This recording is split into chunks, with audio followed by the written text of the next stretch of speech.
You've probably heard by now of the story where some dude stole thousands and thousands of the rarest Pokemon cards right off the production line. Now, I didn't want to cover the story immediately because it's so insane. It almost has like that mythology behind it where you hear some dude bought out a locker that had 10 black lotuses in it. And also the details and information about how like distribution and print runs and this black market activity goes down can be a little obscured, but we do have the write-up from Pokebeach, so now I feel like talking about it and not putting out too much misinformation. A lot of people were like, oh, so this is why the pull rates were lower. Actually, no, that isn't a thing. So anyone that was kind of promoting misinformation, whether deliberately or not.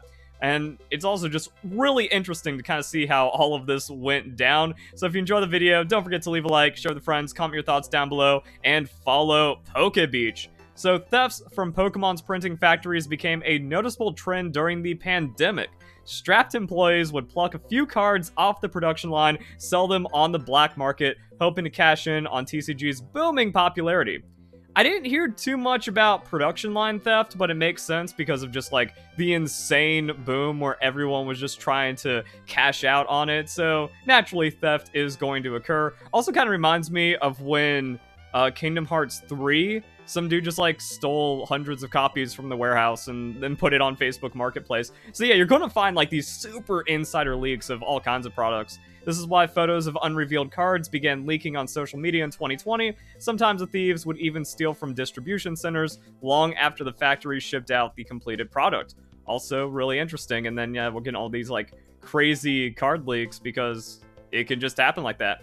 In typical Nintendo fashion, TBCI and partners dispatched investigators to plug the leaks along the chain, although we refused to cover these leaks on Pokebeach, which is probably why I didn't hear about it, because yeah, like, also, you don't want to give publicity to this kind of stuff. We actively followed and investigated each of them, including many that fans don't know about, so we can understand what's happening in our hobby. And this is why you wait, this is why you go to trusted sources, not just the first person that jumps on it from some kind of like crazy looking picture. So like, mad. The biggest of props to Pokebeach for having integrity where there really isn't any anymore, especially in Pokemon. This weekend, Pokemon's biggest ever factory theft came to light on social media.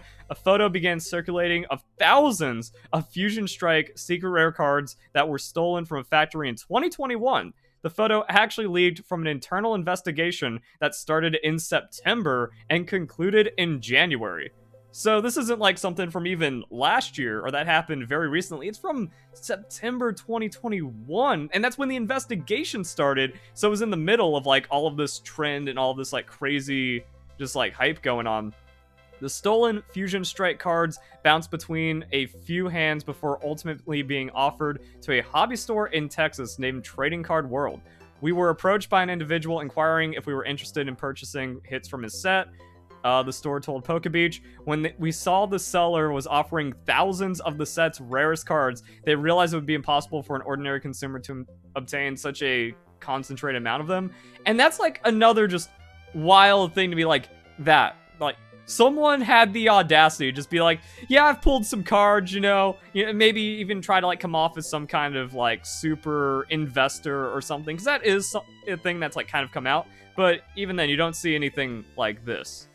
That is, like, this is not how you get rid of a hot product. That's also kind of like one of these things you find with thieves. The very low IQ, complete incapability of understanding. Like, you can't do that. That's why it looks fake. That's why it looks like, how do you cover a story like this? How do you get the details when, like, this happened?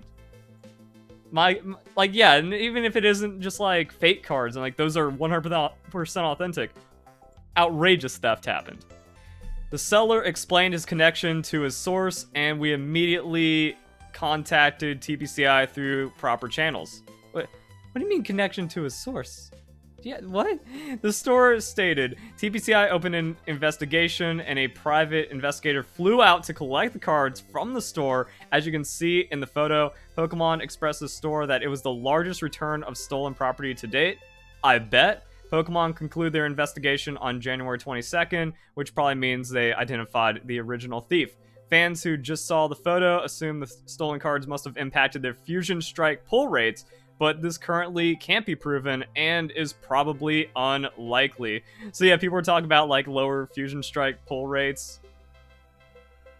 Yeah, and then like of course anything to justify when you get crazy stories like this coming out.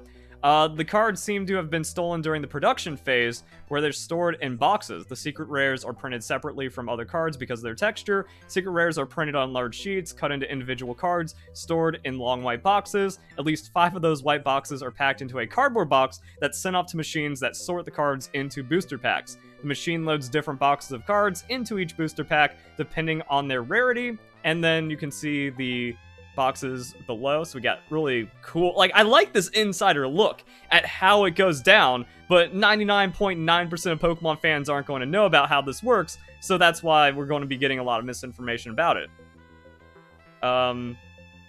We imagine the sorting machines alert the workers when they're running low on certain rarities, meaning packs shouldn't have escaped the factory without the proper rate of secret rares. So yeah, since this is from the production phase, there's going to be like some weirdness where it's like, where did those like 20 boxes of secret rares go? But they're still going to be loaded and properly sorted into the packs. The factories also weigh every single booster pack. This not only ensures the packs have a proper amount of cards in them, but they also know what code card to insert into the packs. And that's the thing, like, depending on the rarity, you can actually tell depending on the code card. Secret rares are heavier than normal card, so lighter code cards are put into the packs to cancel out the weight difference. This also prevents pack weighing on the aftermarket. I don't really know the current state of weighing packs for Pokemon. Like in Yu-Gi-Oh! It's very easy, and I will admit I used to do that at the local Walmart. But with Pokemon, yeah, I guess the code cards can be used to negate that, so it's harder, if not impossible, to do it, or like very, very difficult. It's unlikely packs with improper weights could have left the factory floor, let alone on a scale large enough to impact the entire print run, multiple checks and balances in place. If you look at the photo of the stolen cards above, you'll notice cards are coming out of 5 long white boxes. There's even more cards spilling on the table. This means the thief probably stole one of the cardboard secret rare boxes, assuming the photo showing us is all of the booty. So yeah, so we can actually see, like, that's how they're stored, and then you get, like, I guess we could just call it a case. You know, we get a case with 5 of these boxes in it, and then that's where all those secret rares are going to come from. That looks like way more than 5 boxes worth of just kind of stealing multiple cases, and it seems like it's very easy. And you know, you just yoink one of those, you just grab that box, and now you have countless secret rares. Even if the stolen cards manage to detract from the pull rates, Pokemon prints billions of cards a year. Theft occurred at one factory during a print run that produces almost 27 million cards a day. There's an outrageous amount of Pokemon cards out there. I wonder if people have actually, like, done a deep dive into the perspective of how many cards are printed at how many factories, and then realize, like, wait a second, even though this thing is, like, ultra gold-colored secret rare, it probably shouldn't be worth $100. Even if it is 1 in 6 boxes, or, like, 6 cases or something, it's like, wait a second, there's still millions of cases out there. So, I mean, yeah, like, Pokemon is massive, and the print run matches that. So it's unlikely that the theft would have caused issues on a noticeable scale. Remember, they're just, like, keeping these in the boxes, so... Wow, like, there's so many Pokemon cards being printed, you can just take a case of secret rares. And there's a chance it just goes undetected. This isn't the first time rare Pokemon cards have been stolen in bulk. We know from as far back as 2005 EX Unseen Forces, rare cards were sometimes stolen from factories, as you can see below. Oh man, we got the Vimeo take, where dude just has a binder of secrets. Or not even secrets, but just like the rarest. These mad lads, dude. Pokemon's a popular franchise, so there's bound to be a few bad actors once in a while. We also know the thieves aren't the smartest or most knowledgeable about Pokemon, and why they didn't understand you can't just offload thousands of the rarest cards without raising suspicion. That's kind of a weird thing. Like, even as a Pokemon fan, it's like, wow, that'd be so cool to even work at a distribution center and smell the fresh ink. Like, no, these are just, like, low IQ, average factory laborers, and they don't even know about what they're doing. They're just doing their job of, like, move box A to box B, check this machine, do that, and then maintenance, and that's it. And it's kind of, like, crazy to think about when you hear about people in those kind of positions. Like, if that's a job, you're like, yeah, I wouldn't mind that. Or something that's like, oh, it'd be cool to work at any part of the Pokemon production line. But no, we just have bad actors that are clueless and then just do the most brazen things. Like, again, like, It's insane. Like, someone just thought they could do that. Someone just thought, like, yeah, I got a couple of these, like, pretty-looking cards. I can just go, and I can just go to a shop and look up some eBay prices and try to give a discount, and they can just pick what they want. Like, don't the stupidity is the most baffling part. But then it's like, oh, this guy sprayed lemon juice on his face because he thought it was invisible ink and he wouldn't be seen by a camera. It's like, they're out there. And yet he got away with actually just walking out of the factory with that box.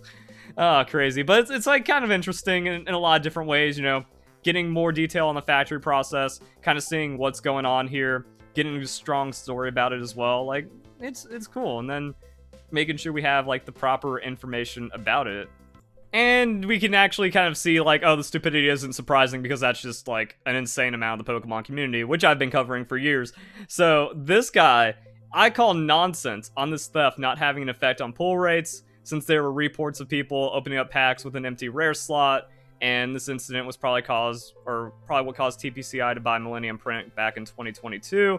But then people are also talking about God boxes. Like, yeah, there will be errors from time to time. There will be, like, weird printing shenanigans. There was the pack mapping that happened back with the Pokemon Sun and Moon boxes, but, you know, it's not like, oh, did some factory worker screw that up by stealing too many cards? Nah. And then this is kind of funny, you know, feel free to challenge the article with any facts, actual evidence. You know, I'm interested in seeing reports about empty slots. I haven't heard about it. But yeah, like, if this is happening from production, which you can tell from the actual understanding of the production seating inside of Pokemon, like, here's the facts, and some idiot's like, nah, man, I got a common and rare. And there's a couple people that said that too. It's like, even though it's kind of a standard issue, and we don't even know which factory it was from. Like, it could have just been another factory that was having different issues unrelated to theft. But there we go, guys. Interesting story. Cool to have the information. Hope you guys enjoy. Hope you all have a nice day. Thank you very much for watching.